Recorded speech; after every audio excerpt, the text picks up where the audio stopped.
Introduce क के आ फिर हम निकल जेबे, ठीक छै?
आप सभी को प्रणाम और आज लिली रे जन्मोत्सव में आप सबका फिर से हार्दिक स्वागत और अभिनंदन। मैं विभा रानी और आज सुबह से आप सब जान रहे हैं कि हम लिली रे का जन्मोत्सव मना रहे हैं मैथिली में लिली रे लेख के शीर्षक से। सुबह 10:30 से यह कार्यक्रम आयोजित है। अनेक लोगों के की बातचीत, परिचर्चा, उसके बाद कहानियों का पाठ, लोगों के आलेख, लाइव, ये सारी चीजें चल रही हैं। उद्देश्य सिर्फ ये है कि हम अपनी मैथिली के उन सबसे सशक्त हस्ताक्षर लिली रे को हम याद करें और महिला लेखन में खास तौर से जिन्होंने जिनके मुकाम को छूने की भी शायद हम लोगों में से हिम्मत नहीं है, लेकिन अगर उनसे हमें कुछ रोशनी मिल जाए, कुछ झरोखे मिल जाए, तो हम समझेंगे कि हमारा लेखन या हमारा सोचना, हमारा समझना, समाज को समझना, अपने आप को समझना, लोगों को समझने का नजरिया और समाज की परिस्थितियों को समझने का नजरिया, ये सब एक अलग मकाम पर पहुंच सकते हैं अगर हम लिली रे साहित्य को पढ़ते हैं, जानते हैं, समझने की कोशिश करते हैं तो। आज के इस लगभग आखिरी पड़ाव में हम आज लेकर के आए हैं लिली रे का नाटक गांधारी। लिली रे ने कहानियां तो लिखी हैं, उपन्यास लिखे हैं, बाल साहित्य बहुत लिखा है और नाटक भी उन्होंने लिखे हैं। उन्हीं नाटकों में से एक नाटक आज हम आपके सामने लेकर के आए हैं, जिसका नाम है गांधारी और इसे प्रस्तुत कर रहे हैं मैलोरंग दिल्ली की टीम। और इस टीम के सर्वे सर्वा हैं, इस टीम के मुखिया हैं डॉक्टर प्रकाश झा और वो यहाँ पर हैं।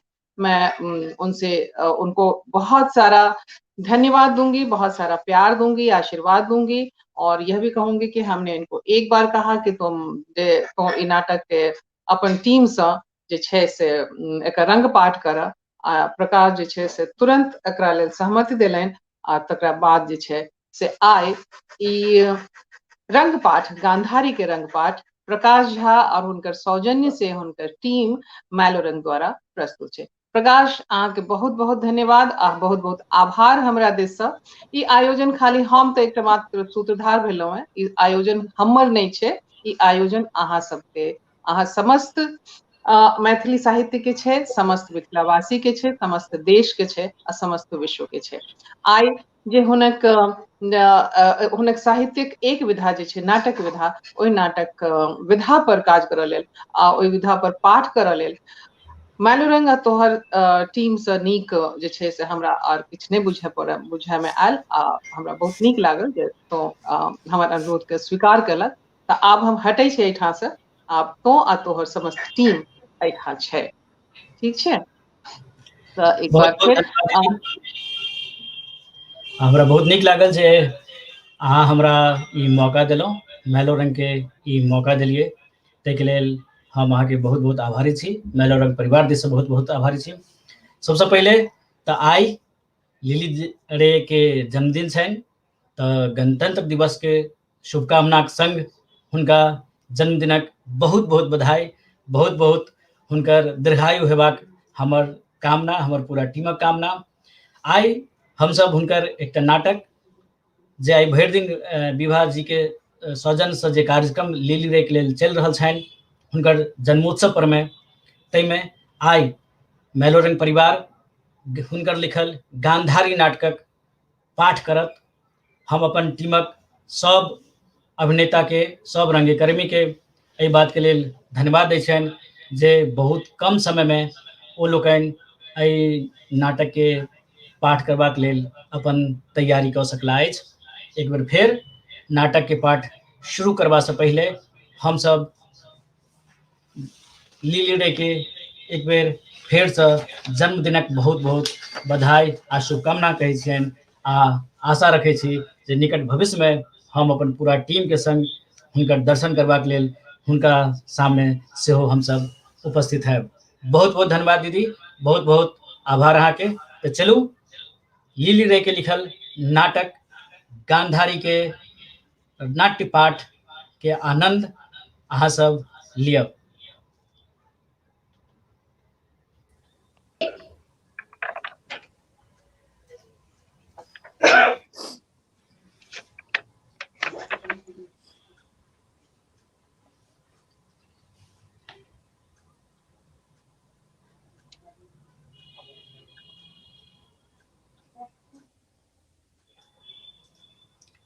राजीव रंजन जी के नेटवर्क में कोनो प्रॉब्लम भऽ रहल छनि, तऽ जाबे तो जुड़ै छथि ताहिसँ पहिले हम पूजा के कहबनि, पूजा अहाँ शुरू करू राजीव रंजन जी जगह पर, ता हम हुनकर उपस्थिति दै छी। जी शुरू करू। ओह, एना कतेक दिन चलत? आब नहीं सकै छी हम। ई महाभारत सुनलाक बाद तऽ माय औरो कोना दिन करे लगली। हुनका आवश्यकता छनि चिकित्साक, आ अहाँ लोकनि महाभारत सुनू तऽ रामायण सुनू। चिकित्सा की नहीं भेलनि हैं? अहिंक विचार पर बाबूजी साइट्रिक सेंटर में भर्ती पर्यंत करा देलखिन, कहाँ किछु लाभ भेलनि? कहाँ किछु लाभ भेलनि? कै दिन रखलियनि जे लाभ होइतनि, देखौलखिन आ बाहर कऽ लेलखिन। ओतऽ जे औषधि धोखा देलकनि से तऽ भेटिए सकै छलै घरोमे, ओहिठाम तऽ जेल में जेना बंद कऽ देने छलनि। भेंट करबाक लेल अनुमति कार्ड चाही, फलना चाही, चिलना चाही, ततेक औपचारिकता रहै ने जे ताला लगा के तऽ कऽ देथिन। भरि दिन चिकरैत हम गांधारी छी, हम गांधारी छी। अपना तऽ किछु करे नहीं पड़ैत अछि, जतेक पेरनाइ हमरा पर। देखियौ अहाँ किछु जुइन करू, मायक दायित्व हम लेब। हम लेब आ दुकान पर हमरा बैसायब? अरे पढ़ल लिखल लोक छी, बात बुझू। रुपैया पैसाक सेहो ततेक अभाव नहीं अछि। ओतऽ एकटा आया ठीक कऽ दियौन, संग लागल रहथिन। घर में तऽ ओहूसँ बहुत अधिक खर्च भऽ रहल अछि। बाबूजीके मोन नहि मानै छनि, कहै छथि नीक अधला सब संग देलनि, एहि बेर पढ़लनि तऽ हम छोड़ि कोना दियौन। नहीं, घर में बैसेने रहियौन। पुतोह छैते, नहौथिन, मंजन करौथिन, शौच करौथिन। अहाँके केओ किछु नहीं कहैत अछि, सब किछु ओ अपने करैत छथि। हम कतबो करब से अहाँ लोकनिके मोन नहीं रहैत अछि। मोन पड़त जखन हमहूँ बताह भऽ जायब। अहाँ अबस केलियनि जखन पहिल आघात भेलनि, तहूमे अधिकांश तऽ बाबूजी स्वयं करै छलाह। एखनो औषधक चारि हमरे रहैत अछि। बाबूजी तऽ जहाँ कोनो संत महात्माक नाम सुनै छथि, पड़ैत छथि जड़ी बूटी आने। अरे लायक के चिकित्सा हेतनि तखने ने लाभ हेतनि। लायक चिकित्सा कोना हेतै होइ छै हैं? एक अस्पताल में भर्ती छोड़ि कऽ सबटा तऽ भइए रहल छनि। 2 वर्षक अधिक भ गेलनि, दिनो दिन अवनतिक दिस जा रहल छथि। 5 वर्ष पहले प्रसाद आ आशीष के जन्म लेना ओकरे लोगन के कारण माया की दशा नहीं होते। से अहाँ के बाबूजी के अनुमान थिकिन। हमरा एखन तक मौन अछि ओ दुनू भाइक मृत्यु पर अहाँक बाबूजी अधिक शोकग्रस्त छला। भय राति आंगन में अहुरिया कटैत। माय त काफी शांत छली। जे चुप रहैत अछि तकर शोक अधिक गहींर पैस जाइ छै। असल बुझू त 2 वर्ष पहिने जे तेल में आ खाद में झरबाक समाचार आयल तही दिन से ओ गुम भ गेली। हमरा लोकनि ततेक ध्यान नहीं देलियनि। जखन ओ हम गांधारी छी बुदबुदाय लगली त अहाँक बाबूजी चुपचाप सुनैत रहला, कोनो प्रतिक्रिया नहीं। ओहो त स्वाभाविक नहीं छल। आप कहै छथि दुइटाक एकै संग अवसान नहीं सहि सकी। ई सब डायलॉग बुझब हमर शक्ति से बाहर अछि। एक समय बुझ पड़ैत अछि जतऽ अहाँक बाबूजीक कनियो आश्चर्य नहीं छनि, जेना हुनका सब किछु जानल छनि। की जानल छै? मायक बीमारीक कारण। हैं? की कारण? से हम की जाने गेलहुँ, जे बुझ पड़ल से कहलहुँ। दुनू गोटे अस्वाभाविक लागैत रहैत, तें अस्पताल में भर्ती करबाक जोर देलियनि। कम से कम एक व्यक्ति ठीक रहता। भेल जे लग रहने दुनू व्यक्ति संतुलन हेराय बैसता तैं और विपत्ति। से अहाँक बड़ अधला लागि गेल। नहीं से बात नहीं छलै। तो और कोन बात छलै? सदाय से दुनू गोटे और सुदृढ़ देखलियनि, अनुशासनबद्ध। ई अहाँ पहिनो कहि चुकल छी। तें तो होइ छल जे हिनका लोकनिक संतुलन डोलि नहीं दै। घाव नहीं बुझैत अछि। मुदा उज्ज्वल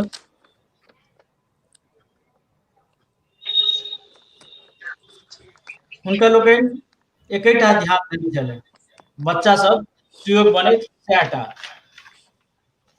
कि अयोग्य त नहीं बनलहुँ, सब अपन अपन लाइन में सफल छी। मुदा प्रसाद आ आशीष ओ दुनू भाई तो सबसे तेज छला ने, फर्स्टे होइत छला। आशीष के अमेरिका से छात्रवृत्ति भेटलै, मुदा चिट्ठी पहुँचबाक 2 दिन पहिने आशीष एहि दुनिया से जा चुकल छला। प्रसाद सेहो जा चुकल छला। यदि रहितै तो हुनका सेहो छात्रवृत्ति भेटबे करतै। और इंस्टीट्यूट पर सबके यह विश्वास छलै। बेरी बेरी काल बन का गिर लेलकनि एकै संग, विधिक लीला। किछु हॉस्टलक लापरवाही सेहो। एतेक पाय ऐंठैत अछि आ जे से खुआ दैत छै। कोनो सुनामी गारंटी वाला दुकान से तेल कीनब उचित छलै। पता लगबाक पहिने सौंसे शहर में रोग पसरि गेल छलै। बेरी बेरी में लोग पहिने दिन मरैत अछि।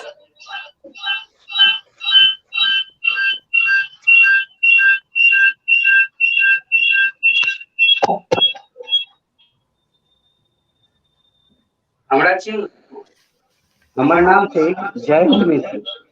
साउंड डाउन करो। ऑफ कर दिया।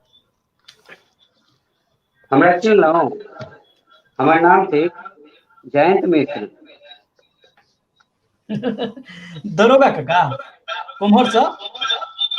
गामे से आबि रहल छी। विचारलहुँ अहूँ लोकनि के भेंट करते जाय। अहाँ के?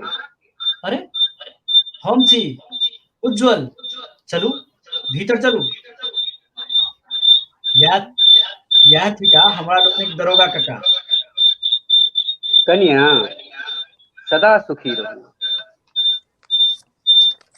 कते दिन बाद भेंट भेलै ने, हाफ पेंट में रही हम तैये। हाँ, विश्व युद्ध समाप्ते भेल छल। आदित्य के डिप्थीरिया भऽ गेल छलै ने। पेंसिलिन नवन बहरायल छल। 3 घंटा पर सुइया पड़लनि। आदित्य कतऽ छथि आइ काल्हि? आदित्य सुलेहाबाद में डॉक्टर छै। हुनका 2 बालक, जेठ अहिठमन लेक्चरर छथिन। कंपटीशनक तैयारी कऽ रहला अछि। छोट MSc फाइनल में छै। आ अहाँ के? हमरा पहिल 2 बेटी, तखन एक बेटा। जेठ जनिक बियाह दान भऽ गेलनि, एकटा नातिन सेहो अछि, बाकी लोकनि लिख पढ़ि रहल छथि। अहाँक और भाई सु 5 भाई रही ने अहाँ? हाँ, हमरा से छोट प्रकाश धर्मपुर में चीफ इंजीनियर छथि, आ ताहि से छोट प्रशांत ईमानगंज में रसायन कारखाना बनले अछि ने, ताहि में चीफ केमिस्ट छथि। आशीष आ प्रसाद तऽ अकारे चलि गेला। हाँ सुनने रही। हम तो सुनलहुँ जे अहाँक माय सेहो खूब नीक नहीं रहै छथि। हाँ ठीके सुनलहुँ, मानसिक संतुलन एकदम गड़बड़ा गेलै। बड़ दुखक विषय। आदित्यक दुखित में कतेक जे सेवा केलखिन, हे अहाँक माय नहीं रहितैथ तऽ आदित्यक माय सेहो दुखित बढ़ि जैतै। ताहि दिन में बड़ सोझरायल आ सबल देखैत छलनि अहाँक माय के। आब तऽ दिनो दिन बेसम्हार भेल जाइत छै। आश्चर्य। हे चाहता किछ? हाँ हाँ, एखने लाबै छी। मणिनाथ कतहु गेल छथि? एकटा साधु जी जड़ी बूटी दै छथिन, ततै गेल छथि। किछु विशेष लाभ एहि डॉक्टर सँ नहि भऽ रहल छलनि, तैं दुनू शुरू करबा दै छियनि। ई अपन मकान थिक? जी। अच्छा, कएटा कोठली अछि? सब मिला कऽ 8 नहीं 9 टा अछि। ऊपर 4टा सुतबा कोठली आ नीचा एकटा ई। एतबेटा एकटा और, जाहिमे भोजन भात होइत अछि। भनसाघर, भंडार आ एकटा एकदम छोट सन पूजा घर, जे मायक फरमाइश पर बनल अछि। बहुत सुन्दर। कपार सुन्दर हेतै, जे बनबौलनि सएह बदलि गेलै। ई समय छलनि निचेन भऽ कऽ उपयोग करबाक। हे यौ, अदृश्य के जनैत अछि? बड़ संघर्ष केलनि। हमरा ओहिना मोन अछि, जहिया बाबूजी दोकान बौआइत छलाह। करू तेल बेचबाक हेतु तही में हमरा सँ परिचय भेलनि। अहाँक माय सेहो बड़ खटै छलीह। बोराक बोरा सरिसबक दाना के सुखायब, फटकब, झाड़ब सब हुनक दायित्व छलै। प्रति माह हमर स्त्री के 2 सेर खाँटी करू तेल दैथिन। माय दिस गेल रही? सुतल छथि। भिनसर में नींदक सुइया पड़लनि आ भिनसरबी राति में एकटा कंपोज सेहो खुओल गेलनि, से आब जाकऽ नींद भेलनि हन। बड़ दुखक विषय। किछु दिन एकदम ठीक भऽ गेल छली, सबके भेलै जे एकदम छुटि गेलनि। तैं अस्पताल से लऽ अनलखिन, फेर किने भऽ गेलनि। तें रेडियोक समाचार सुनि कऽ। रेडियो समाचार? हाँ।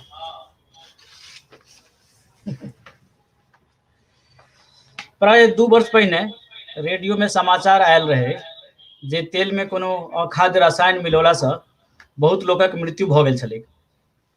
ताहि में जे सब गिरफ्तार भेल छल, तकरे सबक समाचार रहै। बहुत दिन तक ओ समाचार अबैत रहलै, सब ठाम।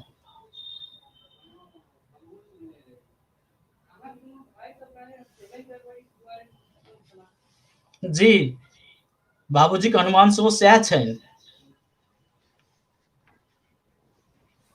मुदा ताहि समय एकदम ठीक छली। आइ हम ककर मुँह देख कऽ उठलियै, अतेक वर्ष के बाद।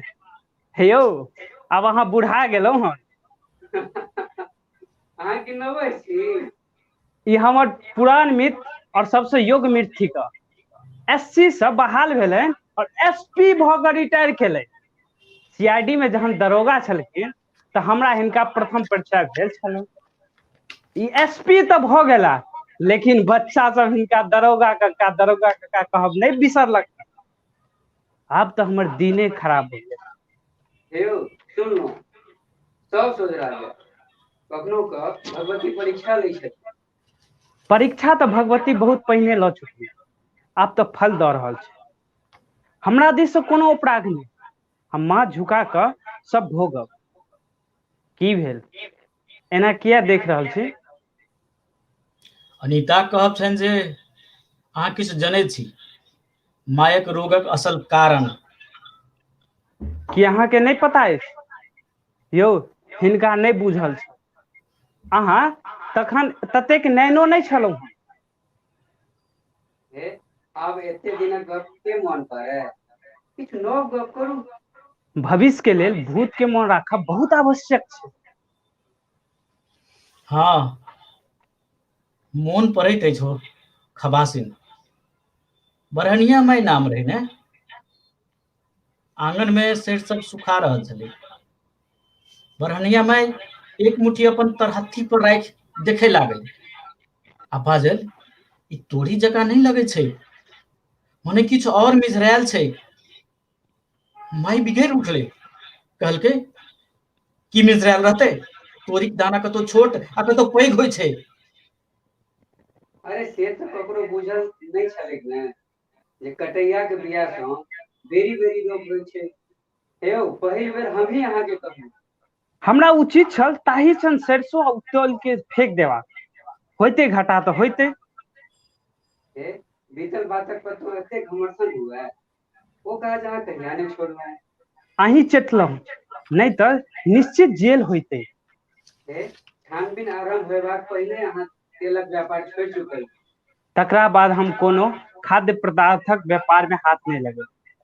ताही दिन छल जे बचि गेलहुँ, भगवती राज राखि लेले, ठीके लाज रखले, मुदा फल देबऽ नहीं बिसरले। एना अंधेर युग है। आओ माय बैसू तऽ, देखियौ के एलखिन हन। हमरा चिन्हलहुँ? साउंड साउंड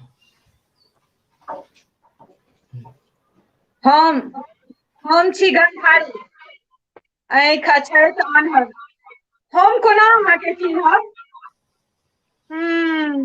कोना चिन्हब? चाह पीबे हैं? कोना चिन्हब? हम अहाँके श्राप देब, हम अहाँके श्राप देब, हम अहाँके श्राप देब, हम अहाँके श्राप देब, अहाँके अहाँके अहाँके हम अहाँके श्राप देब।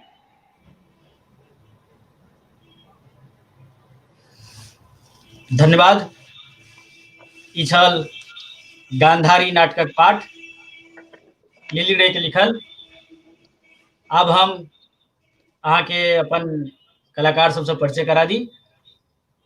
उज्जवल के रूप में पहले छलथि राजीव रंजन, तकनीकी खराबी से वो उपस्थित नहीं भ सकला। राजीव रंजन झा उर्फ रॉक स्टार, जे अखन मेलोरंग रेपर्टरी के चीफ सेहो छथि, और हुनकर पत्नी अनीता मुख्य भूमिका कऽ रहल छली है प्रियदर्शनी पूजा। पूजा ऑन हो, कैमरा ऑन करू। पूजा पहिल मैथिलानी छथि जे राष्ट्रीय नाट्य विद्यालय तक चयनित भऽ कऽ एली अछि। संजोगी जे ई पहिल एहन रंगकर्मी जे सीधा मैथिली रंगमंच से अपन रंगकर्म के शुरुआत केलनि आ मध्य प्रदेश नाट्य अकेडमी में सब प्रशिक्षण लेली आ आई हमर सबक के गौरव बढ़बैत राष्ट्रीय नाट्य विद्यालय में द्वितीय वर्ष के छात्रा के रूप में छथि। कोरोना काल के कारण हिनका एतेक छूट भेटलनि जे ई हमरा सबके संग नाट्य पाठ कऽ सकै छली आ ते हमरा सहयोग केली। ताहिके लेल हम मेलोरंग परिवार दिस पूजा के बहुत बहुत आभारी छी। तेसर, आप मणिनाथ के रूप में, दरोगा काका के रूप में हमरा सबके बीच में अमित झा। अमित जी अपन कैमरा ऑन करू। जयंत मिश्रा के रोल के पढ़लथि अछि अमित झा। ओना दरोगा काका से बेसी एहि नाटक में हिनका जानल जाइ छनि। अमित जी नव अखन जुड़ला अछि मेलोरंग से, सामाजिक कार्यकर्ता छथि आ पहिल प्रस्तुति हिनकर बुझू एक तरह से ई छलनि हँ। बहुत बहुत आभार अहाँके अमित। ताहिके बाद हमरा सबके बीच में छथि पिंटू झा। पिंटू अपन कैमरा ऑन करू।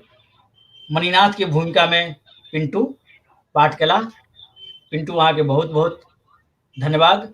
पिंटू अखन पिछला 1 साल से मेलोरंग से प्रशिक्षण लऽ रहल छथि आ बहुत ठान बहुत सिनेमा में सेहो काज कऽ रहल छथि। मेलोरंग के कार्यालय सेहो इएह देख रहल छथि पिंटू झा। और अंतिम गांधारी के रूप में हमरा सबके बीच में छथि ज्योति झा। ज्योति अपन कैमरा ऑन करू। ज्योति मेलोरंग के बहुत वरिष्ठ अभिनेत्री छथि, रंगकर्मी छथि। हिनका श्रीकांत मंडल सम्मान, प्रमिला झा नाट्य सम्मान से सेहो सम्मानित कयल गेल छनि। लगभग 25 से बेसी नाटक में अभिनय के लिए आ मेलोरंग से लगातार जुड़ल छथि। गांधारी के भूमिका में अखन पढ़ली ज्योति झा। हम बहुत बहुत आभारी छी विभा जी के, जे विभा दीदी आई कार्यक्रम के लेल हमरा सबके मौका देली, पाठ के लेल मौका देली। एहिमे तकनीकी सहयोग के रूप में जे सबसे पैघ छै वो हमरा सबके बीच में छला पटना से गुंजन बाबू अखन चूंकि लखनऊ में छथि आ यात्रा में छथि तैं शायद कैमरा नहीं ऑन कऽ पेता। गुंजन के सहयोग, गुंजन आबि गेला। गुंजन श्री एकटा युवा में जानल पहचानल नाम, जानल पहचानल कवि, तहिना गजलकार, तहिना गीत गेनहार। गुंजन हमरा सबके एहि पूरा कार्यक्रम के लेल तकनीकी सहयोग दिलैत अछि। गुंजन आ हुनकर टीम के हम सब बहुत बहुत आभारी छियनि। हम आभारी छियनि फेर से एक बेर विभा दीदी के जे हमरा सबके मौका देली। आ सबसे बेसी आभारी छियनि लिली रे के, जे एतेक साल पहले एतेक रियलिस्टिक नाटक मिथिला समाज के देलखिन आ हमरा सबके ओकरा वाचन करबाक आई मौका भेटल। ताहि दुआरे आई संजोग से हुनकर जन्मदिन सेहो छनि, ताहि दुआरे लिली रे के सेहो बहुत बहुत आभार, बहुत बहुत धन्यवाद। मेलोरंग परिवार दिस से जतेक प्रेक्षक जुड़ल छी सबके बहुत बहुत धन्यवाद, बहुत बहुत आभार। मेलोरंग दिस के संग अपने लोकनि हरदम बनल